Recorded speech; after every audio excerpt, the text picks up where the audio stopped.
Howdy, this is Jim Rutt, and this is The Jim Rutt Show.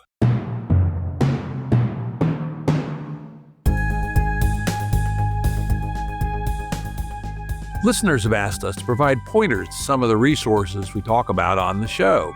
We now have links to books and articles referenced in recent podcasts that are available on our website. We also offer full transcripts. Go to jimruttshow.com. That's jimruttshow.com. Before we get into today's episode, I have an announcement. As regular listeners know, I'm fairly obsessed with the topic of the science of consciousness and what is this thing we call consciousness? And I have just accepted a new position as the chairman of the California Institute for Machine Consciousness, led by the great thinker and researcher and at least two-time Jim Rutt Show guest, Yosha Bach. The Institute will integrate insights from philosophy, psychology, neuroscience, the arts, mathematics, and AI into what we hope to be a unified framework, breaking down the conceptual barriers that have hindered progress in consciousness research to date. We imagine this institute as a hub where academics, AI industry experts, and independent scholars can conduct practical research in-house. One of the ways I describe why I'm so interested in the Institute and its work around machine consciousness is Richard Feynman's famous statement, "What I cannot create, I do not understand." And as regular listeners know, I kind of rave regularly about a lot of the ungrounded horseshit in the domain of consciousness. And to my mind, if we can build one, instrument the hell out of it, see what it does, step by step at the microsecond level, we'll actually be able to say something meaningful about what this beast is. So anyway, I'm looking forward to this new adventure in my life. And as it turns out, it's extremely relevant to today's podcast. So let me introduce our guest, Anders Indset. Anders is a Norwegian-born philosopher, author, and tech investor. He's the author of multiple German bestsellers, including Wild Knowledge, The Quantum Economy, The Viking Code, and Ex Machina. His philosophy centers on anticipated future leadership and the coming final narcissistic injury. That's a scary topic. Final narcissistic injury in an AI-driven world, and the emergence of a quantum economy, emphasizing that tomorrow's leaders must combine philosophical depth with technological savvy to navigate an exponentially changing landscape. Welcome, Anders. Jim, it's a pleasure to be with you. Thank you for having me on your show. Yeah, I really enjoyed your book. I mean, it is a definitely different take on this whole thing, but extraordinarily interesting. I was quite engrossed on it. My wife go, "What the hell are you reading?" You know, I was so very intent in, and I was giving her a little running commentary on it. She goes, "Shit, that sounds pretty interesting." And so today we're going to jump into his newest book, The Singularity Paradox, Bridging the Gap Between Humanity and AI, which he co-authored with Florian Neutkart. So welcome, Anders. Thank you so much, Jim. So let's start out with that final narcissistic injury of humankind. What the hell is that? Yeah, so many years ago when I started to play with the intuition of the implications of quantum, even going into the whole, microtubule in the brain and the different challenges of building, quantum minds and all the various views that you have out there, I was looking into the challenges that we play with something at the fundamental level that we don't really grasp. So we could, like, as Yosha Bach, talks about the detaching from the metaphysical level to build, as you say, a machine consciousness. You add the word machine to it, right? And when I started to play with this, I looked at Freud's 3 narcissistic injuries of mankind. And the first one was basically when we looked at Copernicus and the discovery that we are not some central point of the universe where everything evolves around, but we are a quote-unquote insignificant small planet at the outskirts of an infinite expanding universe. When we discovered that was the first narcissistic blow, and it led to a lot of progress in science and in general in societal change.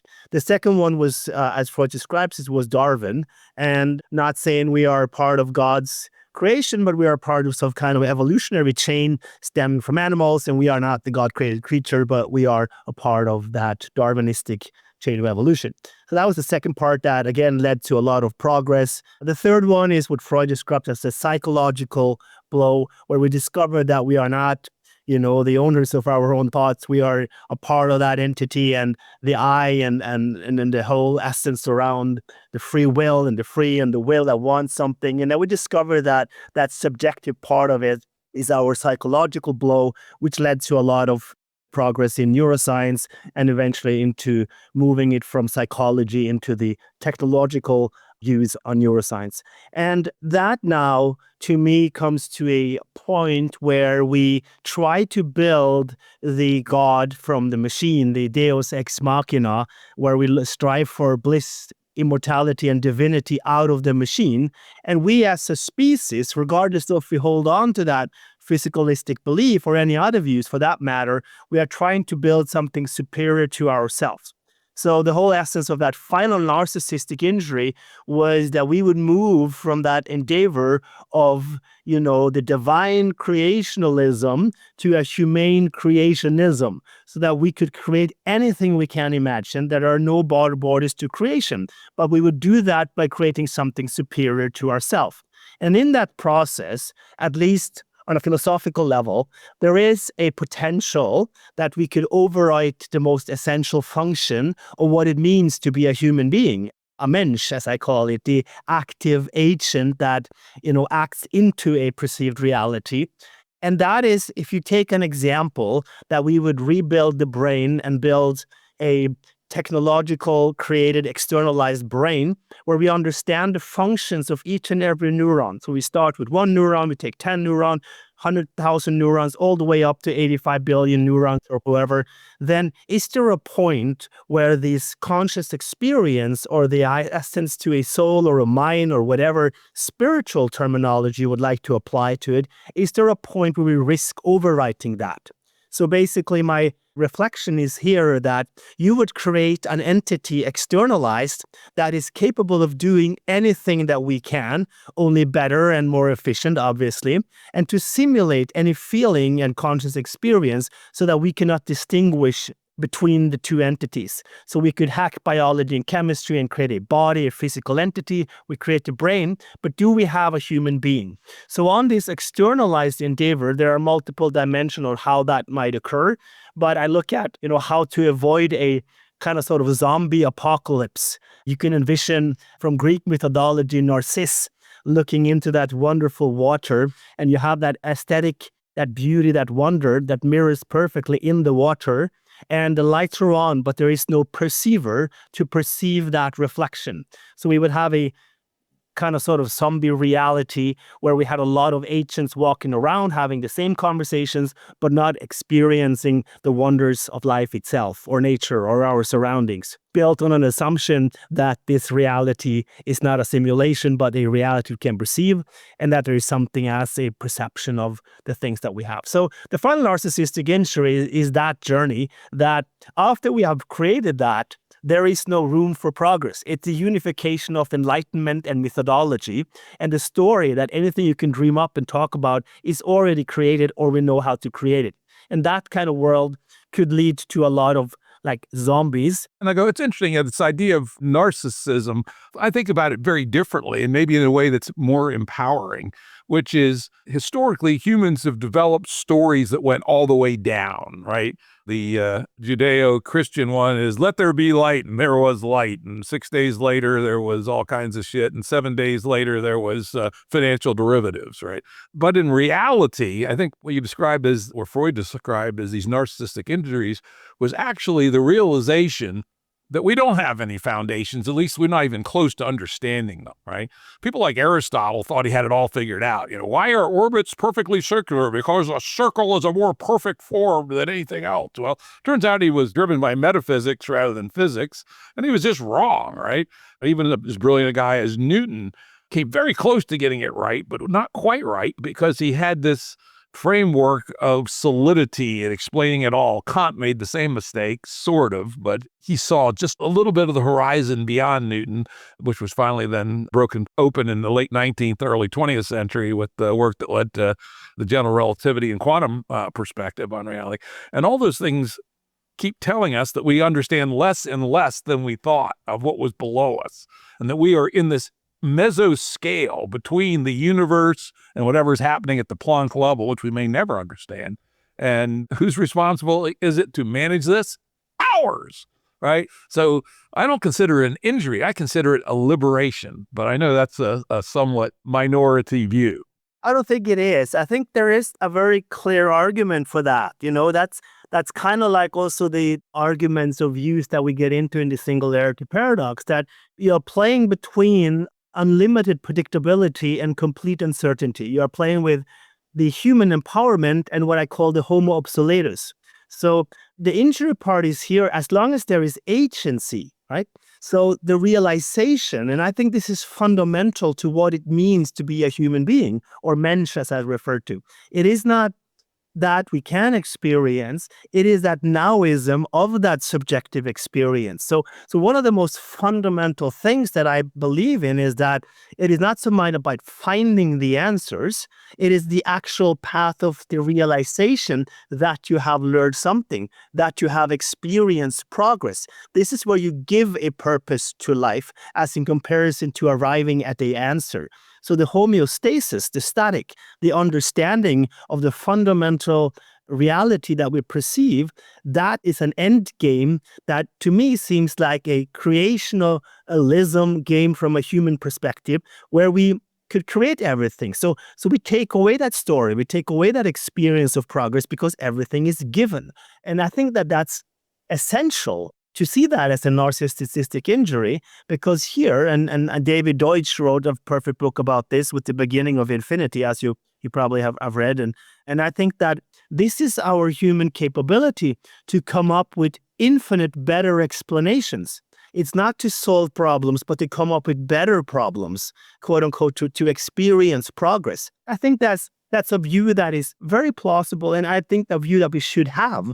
And it's not about dancing between the dystopian negativism and the utopian optimism. It's about being at a society of possibilism, where we look at understanding as the fundamental and not knowledge. I'm a possibilist to that extent. As we often say in Santa Fe Institute language, what we're constantly doing is exploring the adjacent possible, right? And just from a complexity perspective, the possibilities are almost endless. They're unenumerable in any reasonable period of time. So from any perspective, at the tiny little human scale, we have an infinite universe of possibilities to explore. And I personally find that empowering, not injurious. As long as we can experience that journey, that's my only argument. So even an unconscious entity could create as much progress. But what would that mean if there is no one there to perceive them, So this is also very important. We talk about this on the show relatively often, which is intelligence and consciousness are not the same thing at all, right? A bacteria has intelligence. It will steer away from acid and towards sugar, for instance, right? Probably by many of the theories of consciousness, a bacterium is not conscious, right? A thermostat is intelligent. When the temperature goes up, it turns down the heat. When the temperature goes down, it turns up the heat. But it's not conscious. Well, the IIT boys might say it has one bit of consciousness. And the consciousness in the form you're discussing, I call it the tetrapodal consciousness, the one that we've evolved from the time the fish came out of the sea, probably.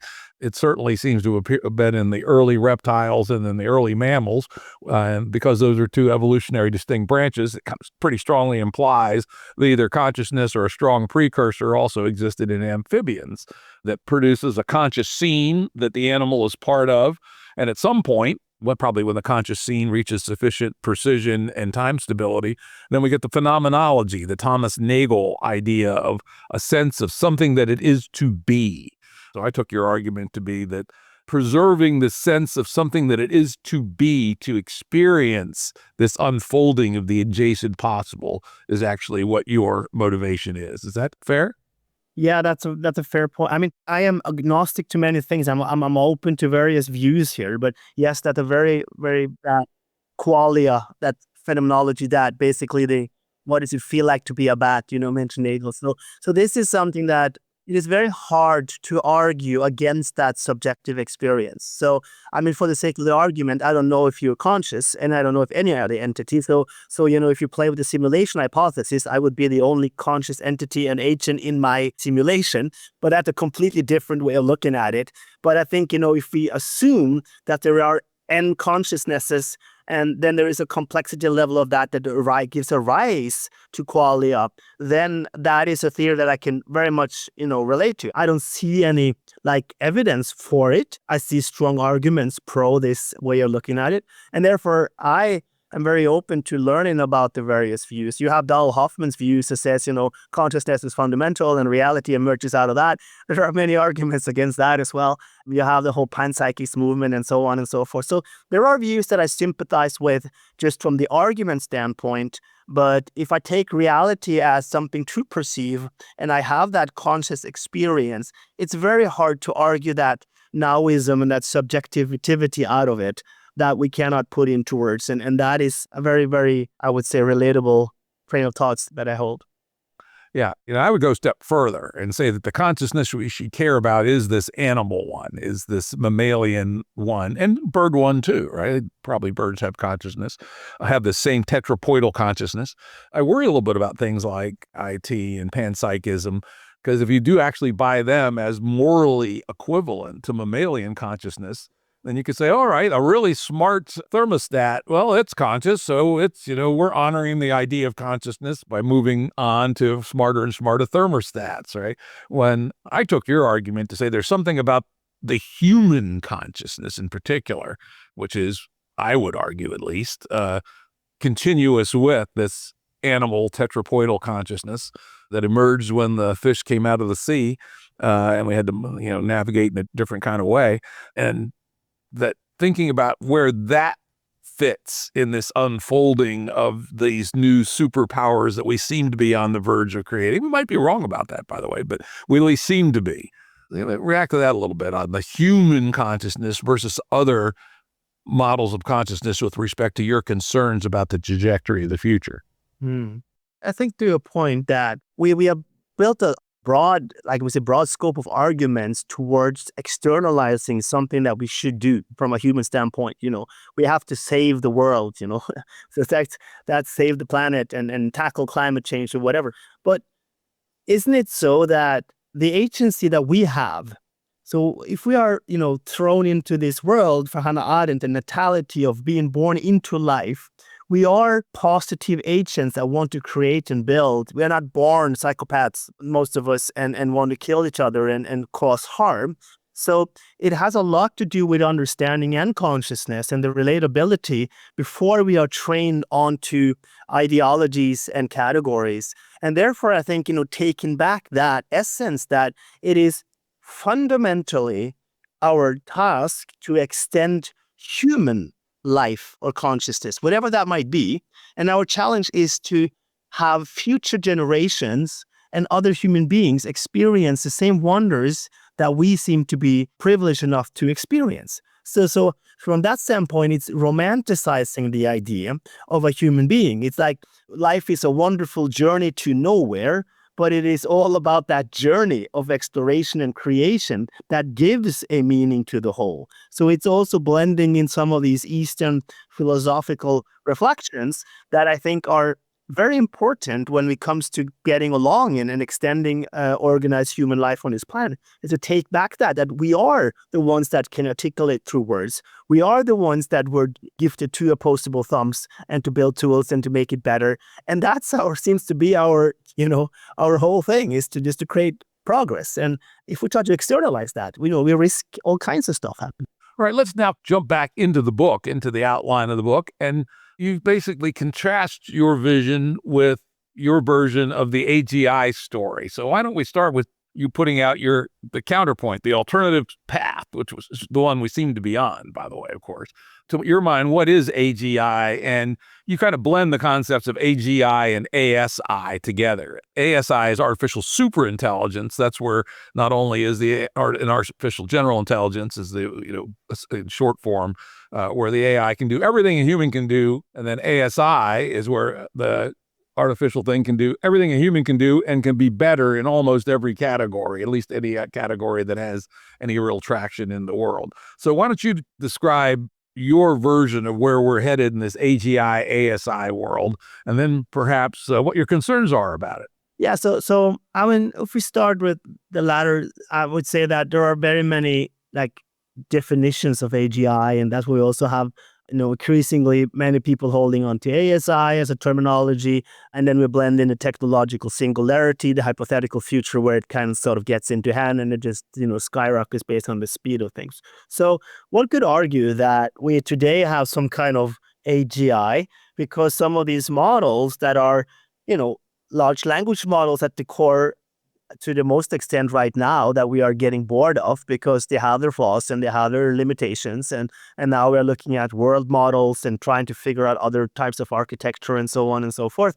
You could argue that these machines already, with their increase of speed and preciseness, is capable at very many cognitive tasks that are way superior to human beings. So the threshold of that at least seems to be moving a lot closer than it is moving away if you look at the timeline of things. So if you go back to the GPT moment and you see the progress since then, and you see that, Joschka Bach and many others would argue that on a technical level, there are many, many challenging hurdles, but as a, average human being, if you have figured out how to tweak and prompt and use these things and to build agents today, you have some crazy capabilities that one could argue they are close to what the conventional ideas of AGI was. For me, it's very hard to define a point where that is given. And if we define that point, it is very hard to see how that would not lead into a rapid progress. So what I mean by that is, if we look at the timeline of things right now, we are making progress in all kinds of engineering when it comes to computation. We are making progress in quantum computing, where the error correction is having breakthroughs. We are making rapid theoretical progress on how to get an abundance of energy even. This is not like we're talking about 20, 30 years. We're talking about an exponentially increasing speed of progress. And if we take that and project that 1-2 years into the future and add some kind of humanoid robotics to this, where they are out observing everything in their reality. So you could have a trained data set that you have 100 million or 10 million robots filming and taking up the data from their perceived reality all the time. The magnitude of progress that you would have then would certainly come very close to these terminologies. So what is my concern here? My concern is here that unless that gives birth to a conscious experience, or unless we have an ethical foundation that we think are applicable, which seems to be a very difficult task to do because we have not defined humanism in our own little humble world. So adding that to a superintelligence seems like a challenging task for us.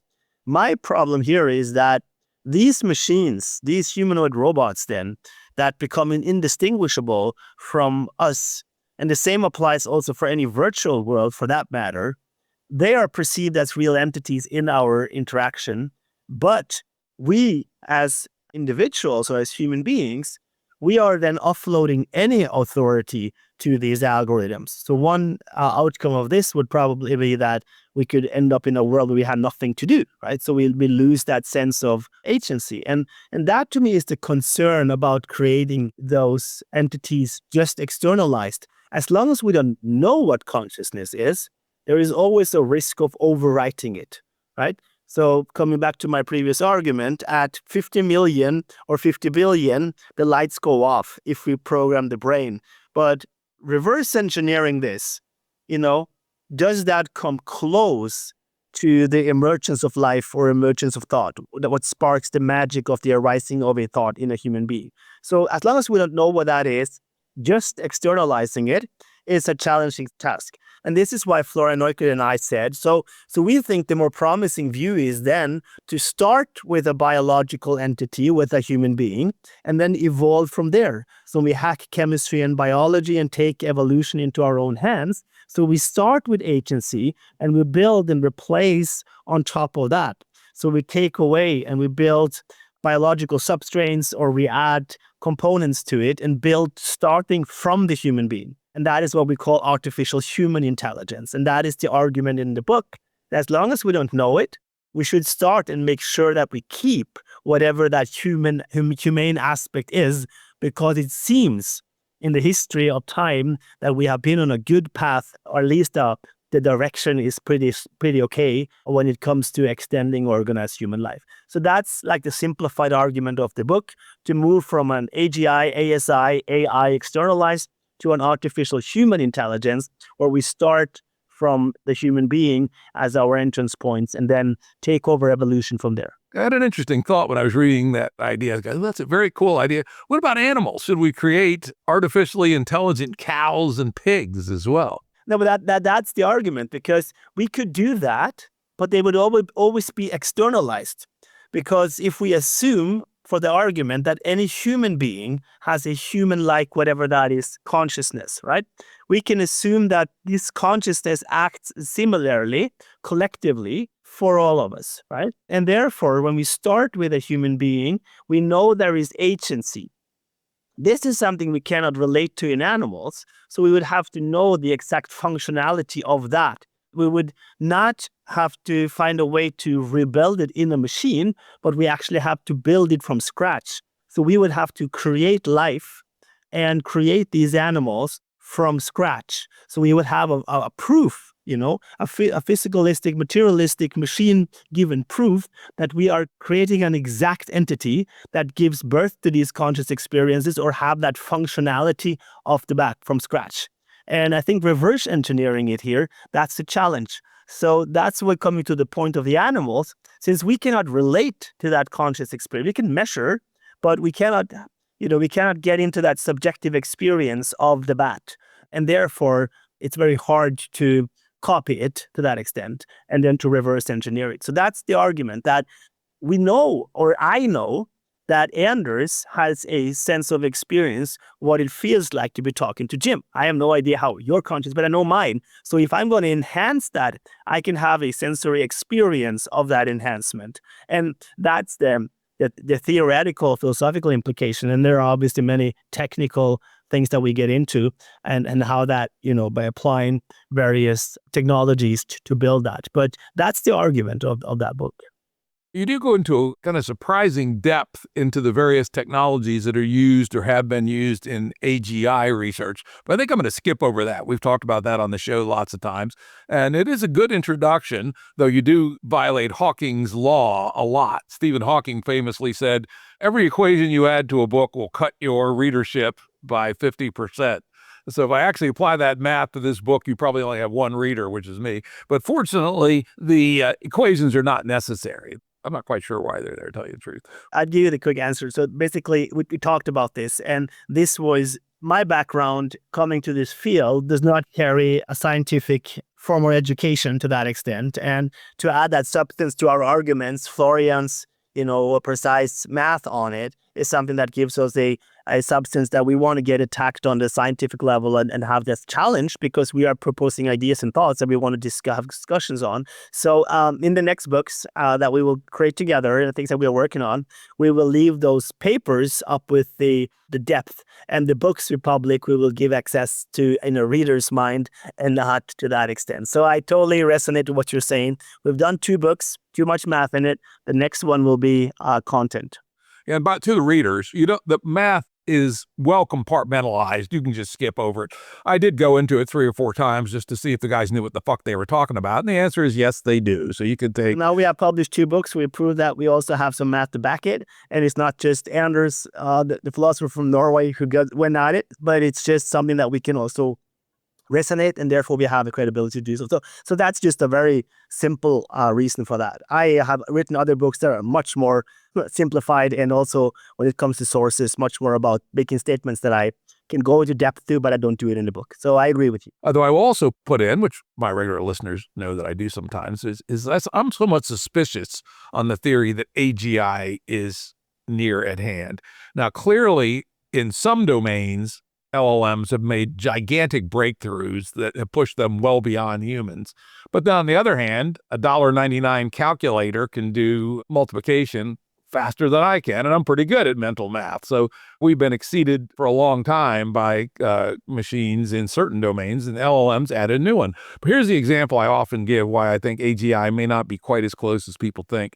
You can take a IQ 80 17-year-old and have their father yell at them for 2 weeks, and they can drive a car, right? Drive a car anywhere, right? Compare that to artificial robotic cars. What's it, $50 billion or something has been spent on this, and they can only operate fully safely in ring-fenced areas that have been tightly mapped with, unbelievable brute force, billions of simulated miles of driving. There's something qualitatively different that we so far have not figured out in how the IQ 90 17-year-old learns how to drive in 2 weeks, while it takes $50 billion of R&D to, teach a car to drive. So I suspect that there's a significant part of true general intelligence that LLMs in particular are not yet that close to. Now, of course, LLMs are not the only approach. And in fact, many of the leading thinkers believe that while LLMs are a huge breakthrough in both the input and output of language, they are not what we actually need to get all the way there. I agree totally. And you guys talk about that. Yeah, no, I think we're getting bored of LLMs. I mean, that's just, I think that there are clear signs of that, and there are promising new models and thoughts in this field from experts that are obviously much more competent to speak about it than I am, but this is also my view, and I share that view. We could always argue about that. We could say, well, we've been, beaten by computers when it comes to playing chess for many, many years, and we will never be able to beat a computer, and we don't want to see Stockfish and AlphaZero play chess against each other, right? But still today, there are more people watching chess than ever before. So Magnus Carlsen, my countryman, he has been number one for the past 10, 12 years. And he has built a fascination for chess unlike anything we have seen in history, even though computers are much better. So there are like many appealing arguments. But what I see as a challenge when you also take that example of self-driving cars, once they are there, they are infinitely better than human beings. So they would avoid so many accidents, save so many lives. And therefore, the argument is here that if there is a 0% tolerance, it will take a lot of time. But once these tasks are done, then we're obsolete. Yeah, and we don't need zero tolerance. We just need clearly better than humans. And Waymo's already there. Look at the statistics. Yeah, that's what I'm saying. So we are already there, reducing that by 70-80%. The car accidents makes up for an argument. But Waymo in San Francisco, because you have wide streets, so you can park it on the side, is very much different than having narrow streets in some of the European cities where it would be chaos to have Waymos driving around. So but again, these are limitations to our way of thinking. Why should we have those stupid streets when we can move it up to the air and have autonomous travel in the air? Like, if you have these models and they are, linked, and this is also the argument of why have different cars when it's much more efficient to have the same structure, because if they have the same algorithms and database and the same physical structure, it's much easier to have it navigate traffic than it is by having a lot of other things. But then you would kill off all the brands and you would kill off all the industries and so on and so forth. And this is a very good argument for how technology evolves. So once it is there and it can do it, it in theory makes everything else obsolete.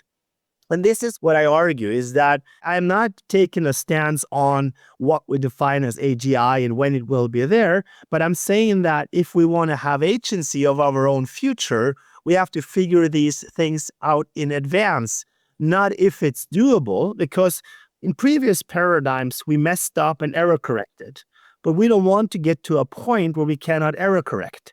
So it's kind of sort of like that Matrix scenario where the last one turns the lights off. So you would have 8 billion agents walking around with any conscious experience, but we had figured it all out. But there is no one there to experience that figuring out. So I'm only placing the argument of the necessity for security and also for keeping that agency, because it's not given when we will lose many, many jobs to automation, and humanoid robotics will be a big, big topic here. It's not given that we will have anything else to do. It's a very simple argument to see it's empowerment. Now human beings can take care of what it means to be human. But then the question is, what is that, And as long as we don't define that, then we are in the risk of being replaced. And this is my whole argument here, that it becomes much more important to define what kind of future is worth striving for, and not necessarily just going after the next breakthrough, because that comes with a risk, be it security or even at that conscious level, I think. And so it sounds like there's actually two risks here that you're laying out. One is that the machines could replace us entirely and continue the exploration of the adjacent possible, but do so in a way without any phenomenology. And then risk two is we may still exist with our phenomenology, but we're not really driving the show anymore. We're kind of like ants at the picnic, and the machines are the people that are actually doing the picnic. And hence that, while it wouldn't eliminate phenomenology, would make phenomenology essentially irrelevant to the unfolding of this exploration of time and space. Are those the two main arguments? Yeah, I mean, we could always argue here that, well, then we could sit in awe and take psychedelics and be muffed in some other dimensions or whatever, or merge with the technology and experience some higher state of consciousness. And these arguments are all valid to the point that if you talk about a higher state of consciousness, you're talking about a higher state of something that you cannot grasp. And that is an implausibility that I said, okay, what do you mean by a higher state, right? This is something that I think is just very important for us to be aware of, that, and if you look at like how it has impacted our society. So for the past decades, I would say for the past 5 decades even, we have built a reactive society that is, kind of sort of packed into absolutism, a binary way of thinking. We are all about right and wrong, zeros and ones. We created reward mechanisms in our social behavior through social media that is just about that. Thumbs up, thumbs down society. So yeah, it doesn't matter if you do thumbs up or thumbs down, you just divide. And as long as there is a reaction, you will have impact, you will have economy, you will have followers, you will have scale. And this is where we start to communicate for reaction and not for reflection. So everything becomes a 0 and a 1, and it's your opinion against my opinion. And this society, the reactive society, is very, very easy to see a future where we are wired up to those dopamine structures and seeing some kind of Aldous Huxley Brave New World type of scenario where we also have Neil Postman's we are amusing ourselves to death, but we're not enjoying the show. We're not enjoying the ride. There is no agency. And I've been pondering a kind of sort of new existentialism here, a state that I call undead. So too alive, to be dead, but too dead to experience life itself. And we have a lot of these, young people today that are very frustrated, getting worn out, and being reactive and reacting to externalized impulses in the outside world take away that inner intrinsic motivation to do something.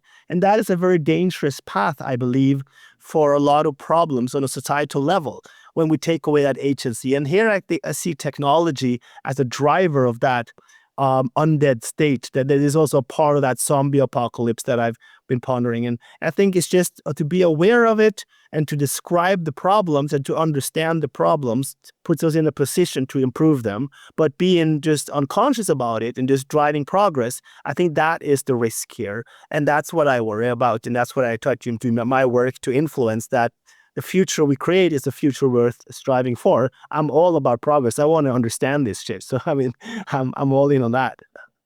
Yeah, the reactive stuff, very top of mind for me. I often talk about tech hygiene, right? How do we work with our technology so it doesn't dominate us? And a conjecture I put forth is that a significant amount of the unhappiness and zombiness and mental health crisis that we're seeing is less about the content than just the number of interrupts that are coming in. Humans evolved to deal with a relatively small number of key decisions per day and then a fractal list of decisions at every scale, but they weren't all at the same level.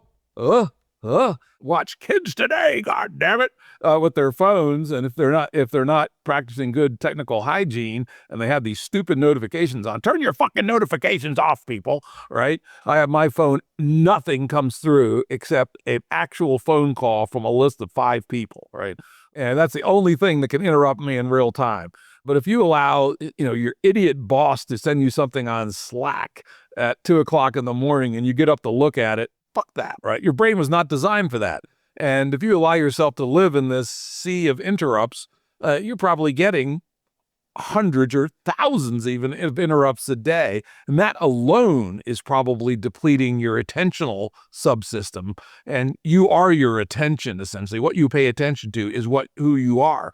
If you pay attention to banal interrupts all day long, then you are a banal person, basically, who is the summation of these interrupts. The answer to this, or how we are, approaching this right now, is not to tackle that at a fundamental level. And there is probably no right and wrong here. There are many good implications of this, but it seems that our path here is to increase the capacity of disruption, to increase our storage, to wire up our brain, to be more efficient, to enhance our supplements, to be, hyper human beings that evolve into super human beings that don't need sleep and don't need that and don't need. So we are more about optimization, and the more we optimize towards that, the more we put ourselves in an absolute competition with computers, right? So we try to become machines with our monkey brains. And that is obviously a very, very dystopian path to be on once we start comparing our capacities to AI agents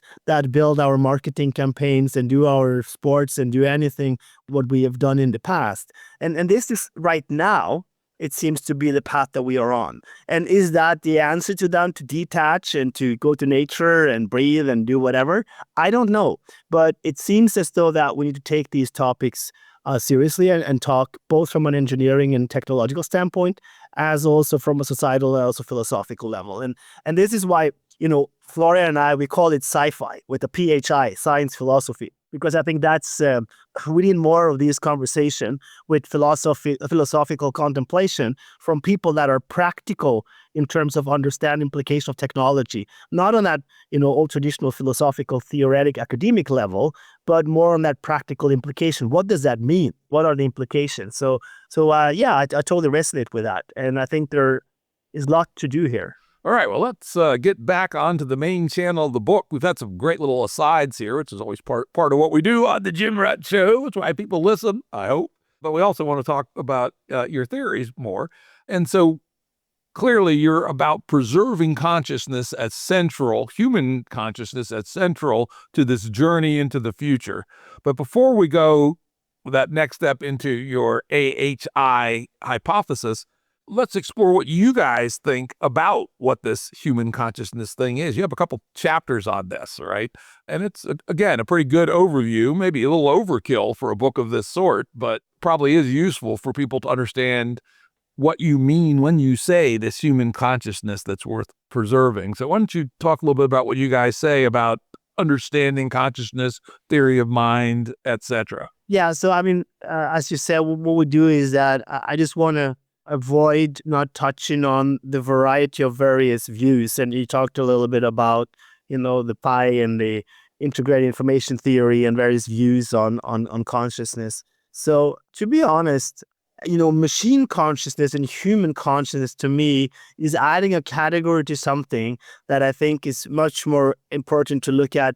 Let's just, strive for what do we mean by consciousness? And here, all the theories, I don't want to be diving into one theory. So I'm very agnostic to the various views, and they have their plausibilities and implausibilities. I could also easily argue from a simulation standpoint that there is something sympathetic with having consciousness at the foundational level, and we have an emergent reality that is a simulation that evolves out of a conscious experience of playing the game or being in a simulation. So I can easily resonate with that. So even though we go into the book into various views, I don't have I would say, strong candidate or a strong structure. What I do say is that, and we say that in the book also, is that the way to figuring it out is to start with having it, right? Having measuring devices and doing it how we are approaching it in externalized does lead to a lot of progress on, firing of neurons and reactions and triggering various conscious experiences that we can measure. But does it answer the foundation?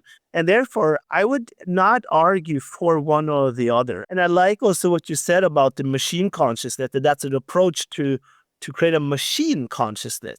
And that is clearly defining a category of something that can be from an architectural level to simulate, even though it can be completely different, it leads to the same experience that a human consciousness would be. And that, from an architectural standpoint, that's a great thing to be on. But on the other hand, I'm also sympathize with starting with the consciousness that we are relatable to, namely the human consciousness or whatever. To me, it's just consciousness, and starting with that and then building on top of that. So although we get into these various views in the book, I wouldn't lean towards one or the other. And I welcome any views on this topic and any plausible argumentation based on whatever's assumption lays at the ground. So yeah, therefore I'm also very interested to see new approaches and new thoughts about this field. Yeah, one of the things you do stress repeatedly in the book is because you are aiming to preserve human consciousness, we have to be quite careful that these enhancements that we're going to talk about here in a minute don't in some way overwrite or corrupt it, even while we're trying to preserve it. So at some point, we have to come to some understanding of what this human consciousness is if we're going to actually carefully preserve it as we enhance it. Talk about that a little bit. Yeah, I mean, that was the argument that I said earlier also, right? So I would start to replace some of your biological substance, sending some nanobots and rebuild some structures. We figure out what Stephen Hawking called the chemical scum, our body. So we want to create a body. We have figured out how to create brains, and we rebuild that with artificial components. And, we keep asking the question just for the sake of the argument. It was obviously on a technical level, it will go a little bit different than this, but we would just keep asking you, hey, Jim, are you still conscious? Yeah, sure, I'm conscious. Yeah. And at the point, you would continue to ask and answer, yes, I'm still conscious, but now you're just a perfect AI. And these type of things, we are so bad at distinguishing that from a human level. And unless we can have a very, very clear technological understanding of it, we will not be able to distinguish on a human level. And I'll give you a personal argument here that I have often had, having spoken to hundreds of thousands of people on stage and having a long day, and I'm tired, and I've given a keynote, and I go off stage and the people come up to me and want to have a conversation. I meet a lot of people that have had traumas or come through some very difficult times in life. And they come up to me and they start to talk to me about energy and feeling me and sensing my empathy and these type of things. So from a spiritual standpoint, from an argument, I could resonate with that there is something beyond, something on an energetic level that they experience that I cannot. But the funny thing is here that these people that have that argument, they argue for me to say that I can feel you, you're so empathetic. And I say, okay, that's nice to hear that. But what is going on in my brain, in my body, is that I'm just exhausted. I'm just saying the right things. So the recipient is persuaded to believe that I am feeling a lot of stuff that I'm not feeling. And even if I could do it, even though my initials are AI, you just can sense that there is something about this argument that doesn't hold. And there's a beautiful book about this from Bloom Against Empathy, where he argues for rational compassion. And he basically says that things like empathy is not a soft skill, it's a hard skill, it's a computable skill. And this is something that I find very fascinating. And even at that very simple level, it's very easy to interpret and to feel stuff that is not felt. And therefore, I think it's very hard for us to build a conscious entity without having access to that perception. And therefore, having that and finding ways how to keep it, I think it's a very fascinating challenge when it comes to technology. And I'm sure Josh Bach and all these great thinkers and doers and practitioners have some ideas at a fundamental level that how you can do this. But this is something that I'm very, very fascinated about, and I think it's very interesting. But I think also that this is also what it boils down to, and how can we assure that we remain in that state of what we value and perceive as a conscious entity, whatever that might be. And that's going to require, as you point out, that's going to require some serious thinking and serious work, which is not at all complete today. For instance, in the machine consciousness world, we do not know the answer to the obvious question, well, how do you know you created a machine consciousness, for instance, right? Yes. That, I'm hoping at least that we're able to get to the point where we can offer a prize, a named prize. So any of you billionaires out there that want to endow a named prize for that can detect machine consciousness and also into Anders' project could detect that, yes, it's still human, still arguably human, is actually a huge contribution to human thinking. It will require us to think even more sharply about what we actually mean by consciousness. And now let me give you this as a thought, because I've written this a couple of times as like a description of what I foresee as fundamentally important for our species. And I've written that as long as there is a conscious entity that can ask a question and there is a perception of the answer that leads to a progress, then we're in a good space. So what I mean by this is that there must always be room for a final question, quote unquote progress, and there must always be room for someone or something to perceive that progress. And that to me is probably the most fundamental description of what it means to be alive. So you're not in that reactive state, you are in an active state. This is the terminology that I use for the Mensch, which is a person, a human being of integrity that experienced the vitality. In German, you would say Lebendigkeit, the vitality of life itself. And this is like also kind of romantic because it romanticizes the human species, but it's also a very positive view of the world, that these wonders that we experience are probably the most fundamental things that we have. So as long as we have room for one more question and someone to perceive it and the progress in that question, then we're in a good spot. Okay. All right. Now let's get to really the heart of the book. You guys have really done some careful thinking here on at least a possible trajectory far, far out into the future. So let's start from the beginning. Just assume that everything up to this point in the book, it was building up to this, which is how I took it. Talk to us about AHI, artificial human intelligence, and what you imagine as the very first baby steps, and then lay out some more steps, and then stop after 5 minutes and we can interact a little bit. But then let's continue on all the way through your vision of this thing.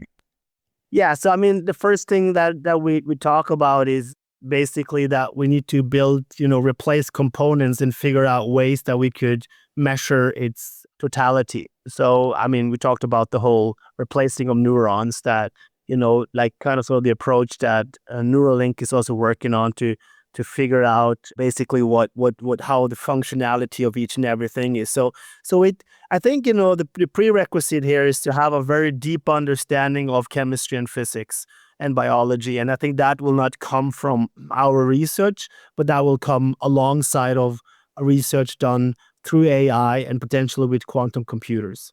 So when we have error correction, stability, and we can run some of the complex things on quantum computers, then we'll probably have progress on those patterns so that when we have a deeper understanding of the components, we can start to build them. So this is like the first steps is obviously when we have to have some kind of try to have some hypothesis and defining qualia and the phenomenology, right?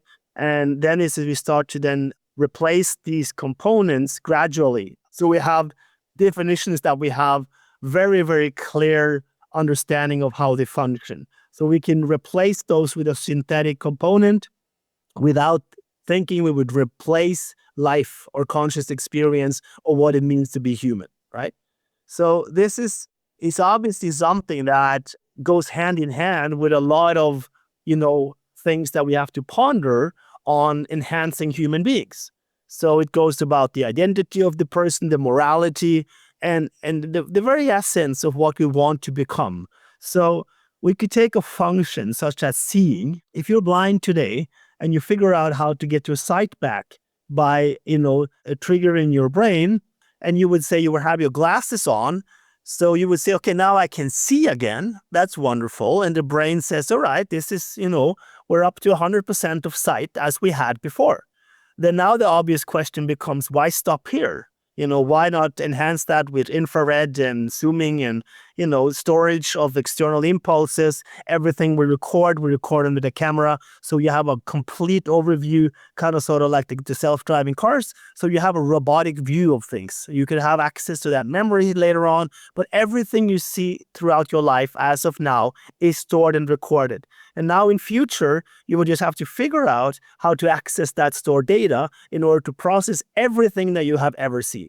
So that obviously has a lot of implications on, our ethics and our structures, how we live together. But that's like kind of sort of the part that we look at. And we look at like the biology, obviously, where we start to enhance our neurobiology, and we look at, how we can get a better understanding of consciousness by replacing components in our body, in our brain, to get a deeper understanding of that conscious experience. So we obviously here also have to figure out ways to measure that, but that is the biological awareness that we talk about. And then we talk about, the artificial components that we introduce, that we enhance to the human biology, the neural implants I mentioned, but also we could look at things in the body. So if there are a relationship to a heart or whatever soul or whatever thing we want to figure out, we want to have to measure that like things are measured now to look for consciousness and relatable things outside of the brain, right? So these are obviously things that we look at. And then there is a whole level of the mental capabilities to ponder what we are. So you can envision having access to all data. So you have direct access to the superintelligence, and how much access can you give without just having the responses coming out of the machine, and still leave room for that conscious experience and reflection. So the room for the interpretation and also the reflection of the data that you process. So you could envision having a thought coming from the cloud, and you have one from wherever it emerges today, and you have to be able to distinguish that this was a downloaded and this was a human-created one, or at least to be an experience about that, because that is the actual experience. So you would look at, you could react to that experience, and that is, it's not, exactly how the brain operates, but it's kind of sort of when we talk about thinking, what we do is that we are thinking about thoughts. So we have a model that we think about. We're not talking about the actual thinking in itself in the Hegelian sense of like the emergence of the thought, and that is the creational part of that, is to go from the bit to the it and to the zero, for the simplicity to complexity and creating life. That is where it all boils down to that transcendence, to move beyond that biological limitation to a potential immortality or post-biological state, or some uploaded sense of state of mind where we have hacked biology and chemistry, taken evolution into our own hand, but we have kept what is most precious to us, namely that experience of what it feels like. So that is in a short, that journey that you could think about in that transformational, evolutionary kind of sort of way of putting the mensch at the center and keeping that by enhancing it and rebuilding. Yeah, that's a huge journey, an alternative trajectory rather than building the separate from us, AGI, ASI. Man, does it beg a lot of questions, right? I've actually done some thinking about the human limitations, and not for this reason, but to understand how much room is there above AGI, right? That's one of the early questions. This first got engaged in this conversation around 2008, maybe. And one of the key questions is the so-called FOOM question. How fast will AGI take off? One group says, well, humans are pretty close to as smart as you can get, and so it'll be hard work to move above. And the other one says, well, if AGI appears at 11 o'clock in the morning, by 5 p.m. that day, the universe will be turned to paper clips. I've thought about that a fair bit, and I've come to the conclusion it's something in between. But one of the key takeaways is that human cognition is really quite limited. And of all the Ruttian quotes, of which there are many, the one I hope survives the longest is that humans are to the first order the stupidest possible general intelligence, right? And for instance, a key aspect of our cognitive architecture is our working memory, right? This is absolutely essential, probably, to what causes consciousness, that how consciousness and cognition are brought together. It's fundamental in the structure of human languages, etc. And basically it means somewhere around 5 to 7 items could be held at high-speed access in the brain at the same time. And just think about the simple question of language. There's a reason that sentences aren't more complex than they are, and why there's punctuation every 5 to 7 words typically, because we can't keep more than that in our head at one time. If you envision what would be the appropriate language for a being, artificial or otherwise, that had a working memory size of 100, I mean, whoa, it's qualitatively different. Our lame-ass natural languages would not be optimal for such a character. Now let's imagine a working memory size of 1 million tokens, i.e. the size of the most advanced language models today. That basically means you could actually have a whole book in your head. We read books all the time, people like you and I, and if we think carefully about it, we do not have that whole book in our head. We built ourselves a skeleton of understanding while we're reading, so that the part we're reading right now makes some sort of sense with respect to what we've read in the past, but it is not a full model of the book. And so when you change something as, just one piece, working memory size and capacity, the emergent consciousness is likely to be radically different.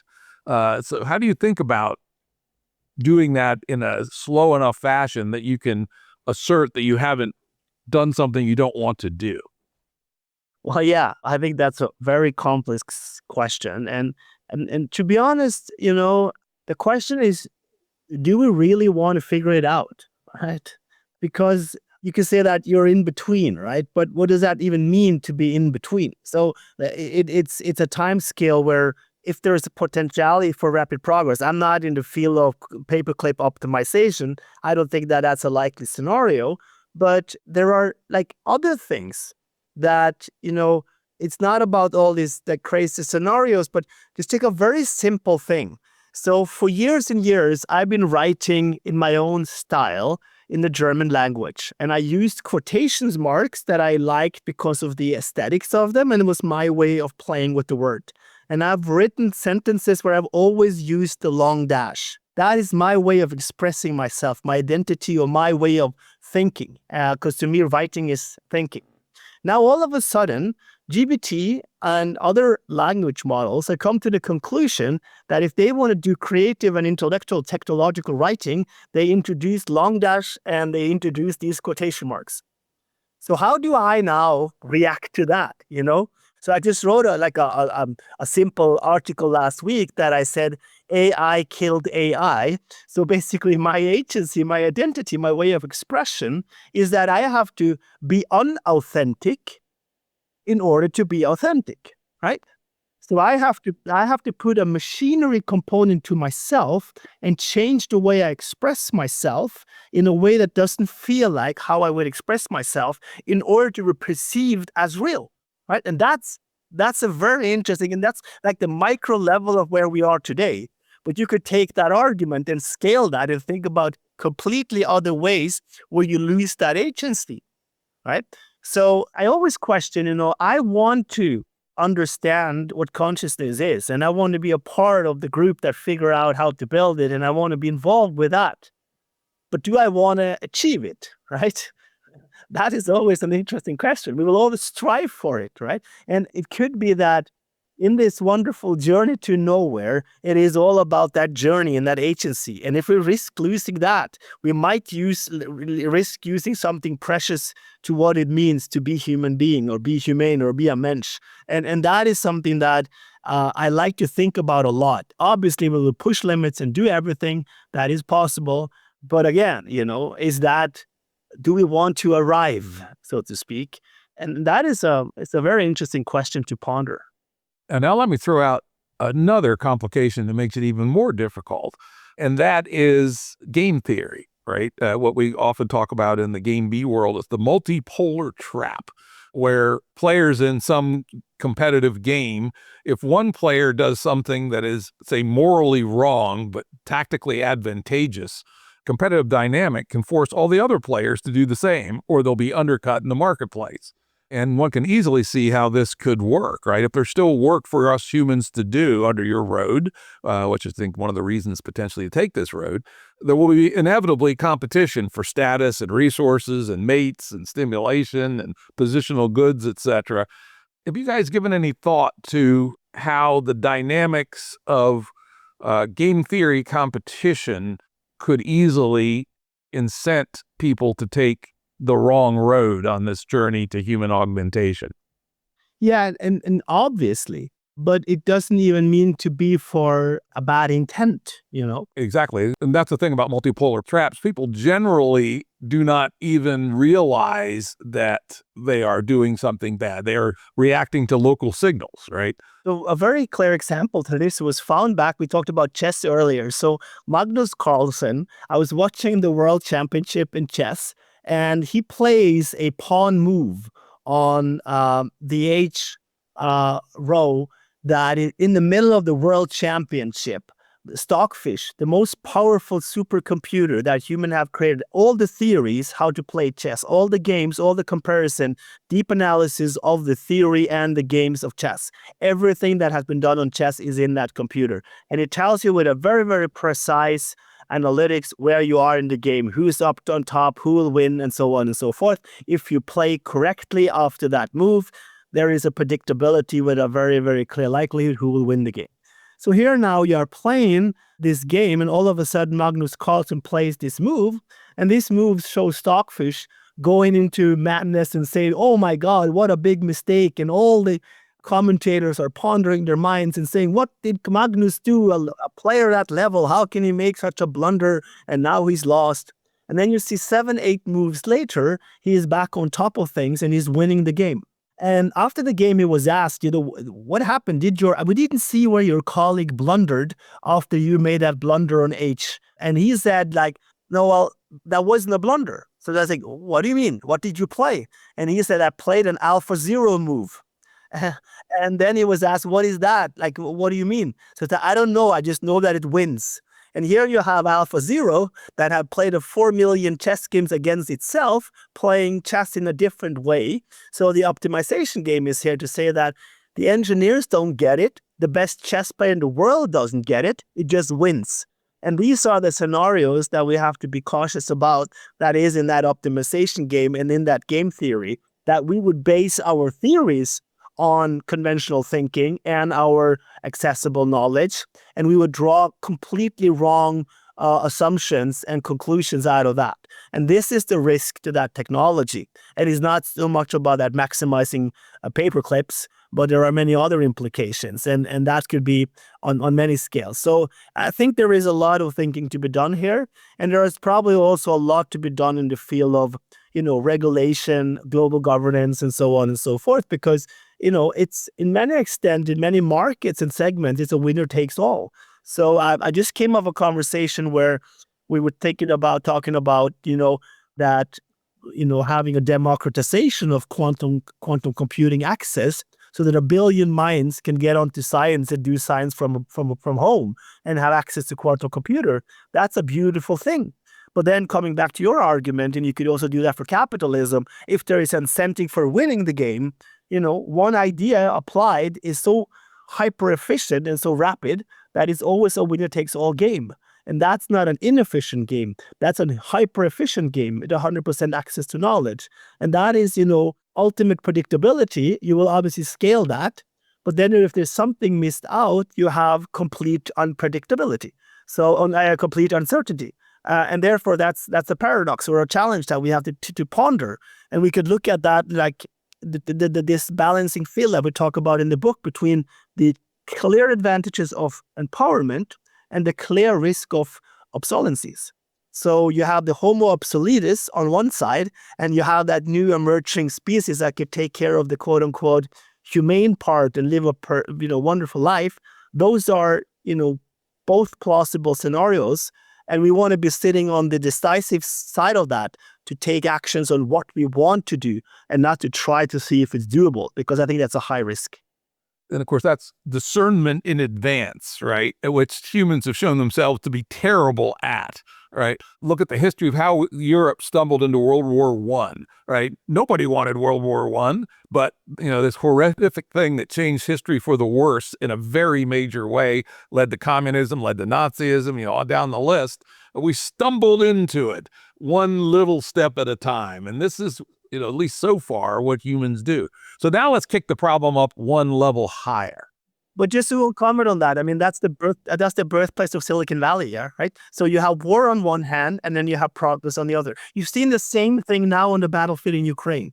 Theoretically, if the war would end tomorrow, you would have an insane amount of great engineers that build the most efficient drones in the world. You have technical skilled workforce that are doing rapid prototyping every single day. You send up drones, you get a reaction, you fix them, you build on. That's kind of sort of the mentality that they are in. And now when the war is done, you will apply that to a completely different field and have a scientific, technological, quote unquote, revolution or progress or something like that. And that is a result of a terrible situation. So I totally resonate with you. We have been able to error correct. And this is also the final narcissistic injury argument, to say that as long as we have space for error correction, it will be terrible, but at least we will have progress because we will be able to error correct. And the question that we're in now, if we come to that unification of knowledge or methodology and enlightenment, and we have, everything is given, then we are not able to error correct. So every move we then make seems to be a very, very decisive one. And that's where we have to change the game that we are in. And I'm not saying this is tomorrow, but we are certainly, from my viewpoint, getting closer to such a pivotal point where there is no room for error corrections. Yeah, Robin Hansen, who's been on the show a few times, talks about the idea of cultural drift as one of the risks that we don't understand and underestimate, right? And I'd suggest that if our rate of change is exponential, as it appears to be, and particularly if we were to take this road that you're suggesting, unless we have built powerful meta methods of discernment on where we want to go, very likely we're just going to drift off someplace. And then under the gun of the multipolar trap, game theory dynamics, the places that will drift to multiple places, and those that are better at defeating the others will be the ones that will prevail. So anyway, now let's take this game theory trap and move it up one level. So far, we've talked about game theory within the artificial human intelligence vector that you lay out as the key theory in the book. But now let's consider the game theory of AHI, artificial human intelligence, versus AGI/ASI. If AHI is slower, considerably slower than AGI/ASI, isn't the most likely scenario that the AGI/ASI just blows it away? So that's a very interesting question. So what would be the counter argument then? I mean, first, let's start with the scenario where they're not up against each other. So what you're saying is that if we create AGI from a game theory standpoint, it would just blow humans away. Yeah. So basically what we're saying is that so even if AHI would be a slower approach to that, we are just putting it in the odds, in a slighter bad odds against the AGI. That's what the mathematical response to that. Then there is the ontological argument here, or basically looking at having that humane part of it, that agency part, that we would have an AGI that is almighty to the extent of responding to knowledge, but we still have some agency and some control to intervene. So we would be a species that obviously we have created something that is way superior to ourselves, but we are smart enough to understand how it might implicate the human species that are still have access to that human agency. So the thought here, and I'm thinking out loud here, I have to think more about it because I like the question, but I think that if we could create an enhancement to ourself to understand implications of what AGI would do. So AGI would strive for equilibrium. It would look for answers and balance and optimization, whereas human beings, they have a strive towards a dynamic equilibrium. It's never in balance. It's always a strive towards something. And that would be, we are still imperfect. We are still iterative and ambiguous and have our reflections, but we are enhanced to the extent to understand possible implications of handing over authorities to algorithms.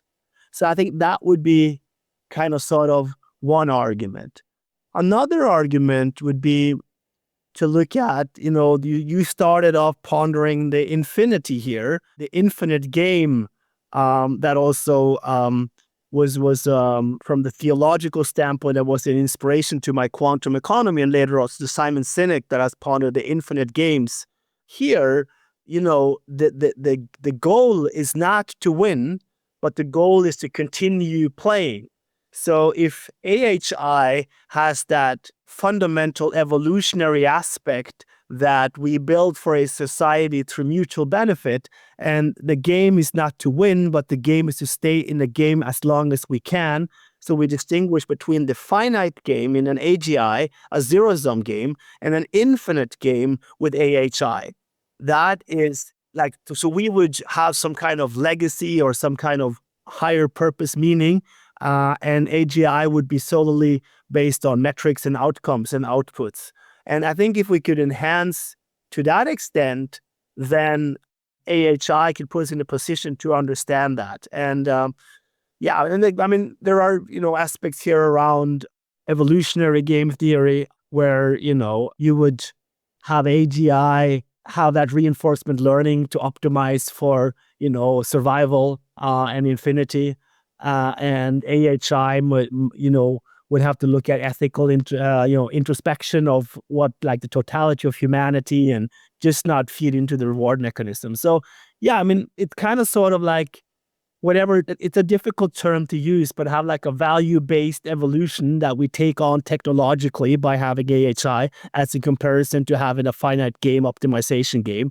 And like, not just like the survival of the fittest Darwinian style, but more of that aspect of, literally taking those ethical groundings and looking at the totality at large, and how can we improve humanity and assure extended, organized human life with its imperfection.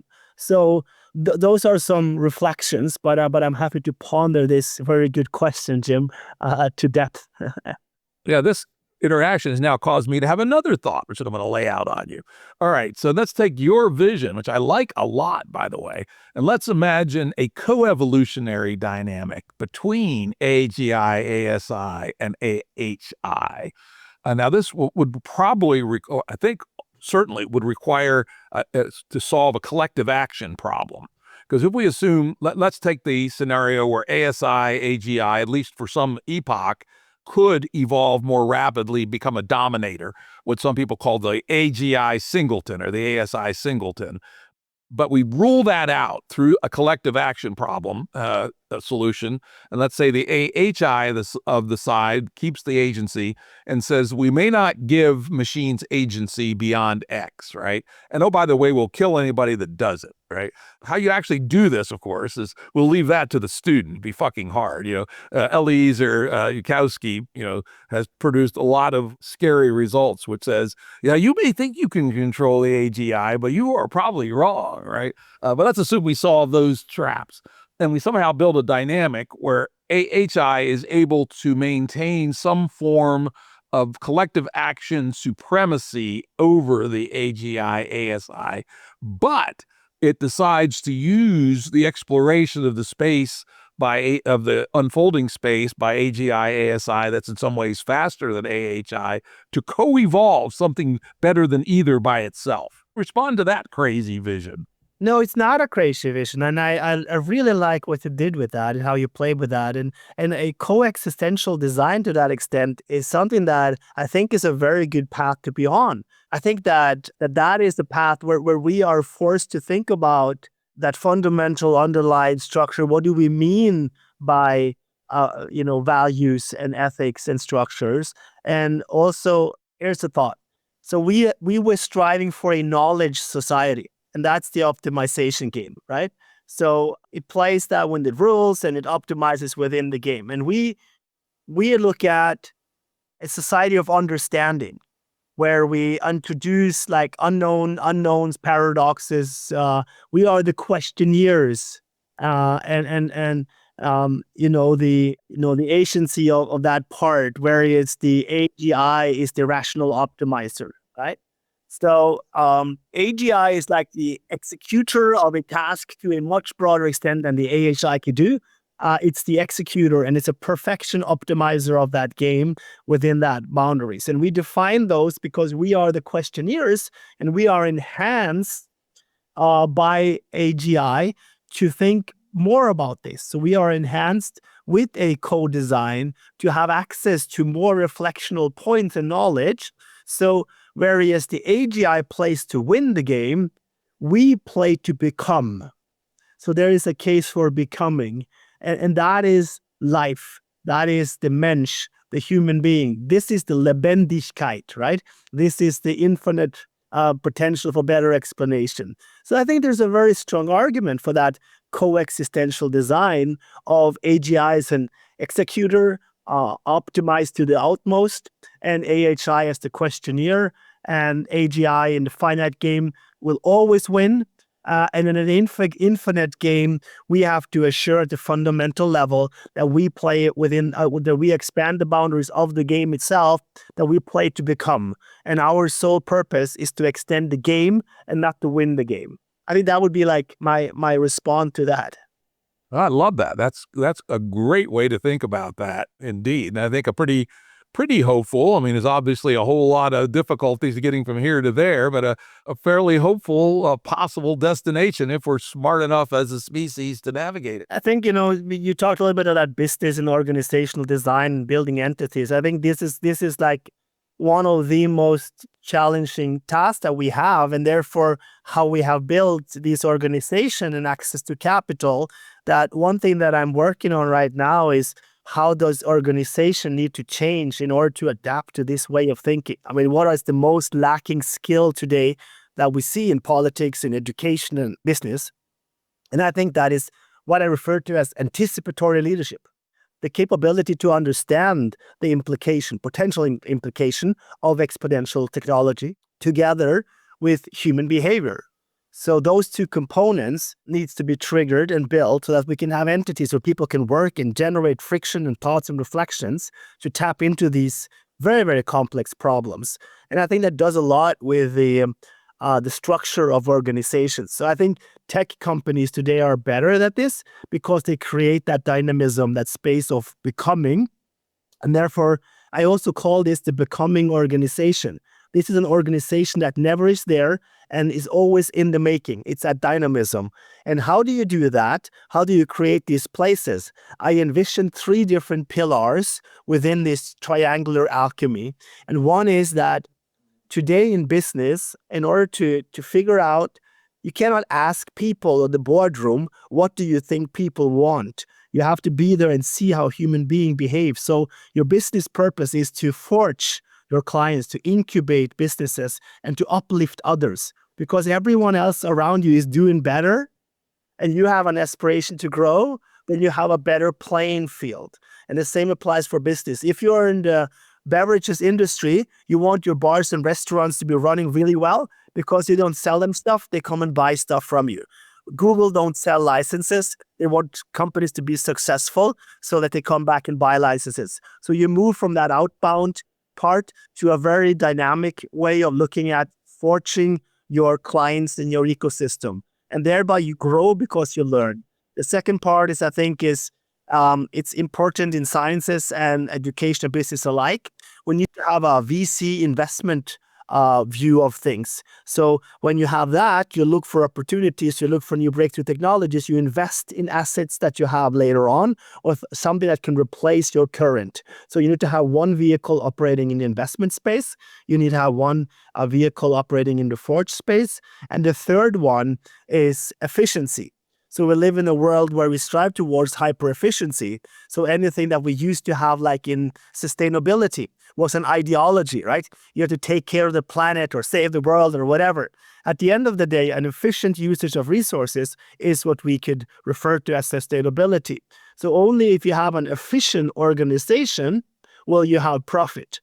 So efficiency, operational excellence, and the whole part around management moves then into technology. So you have investment, fortune, and you have efficiency as a triangle that fight for the same resources. If you then have anticipatory leadership, so you build a trusted environment where people can grow and think about these things, you generate friction. And from friction and trust, you will have progress. So I think this is also something for your new initiative, that to build a place where there is high trust and high anticipatory leadership, and you will generate friction out of that. So you have high trust and friction, you will have progress. And fuel that with some enough resources, money, so you can play around, then probably you will make very much progress in creating machine consciousness. That's, again, a good, hopeful thought. I really want to thank you, Anders Indset with a D, who wrote the very interesting book along with his co-author Florian Neutkart, The Singularity Paradox, Bridging the Gap Between Humanity and AI. This was a huge discussion. This stimulated some thought in my mind. I hope it'll stimulate some thought in our audience's mind. I want to thank you very much for, one, writing the book, and two, having this great conversation. Thank you so much, Jim, and thank you for posing all these new thoughts in my mind and the questions that you raised. And I'm going to go down to my drawing board and think so much more about this, and hope to see you in the near future. And thank you so much for having me on. Very good. Audio production and editing by Andrew Blevins Productions. Music by Tom Muller at modernspacemusic.com.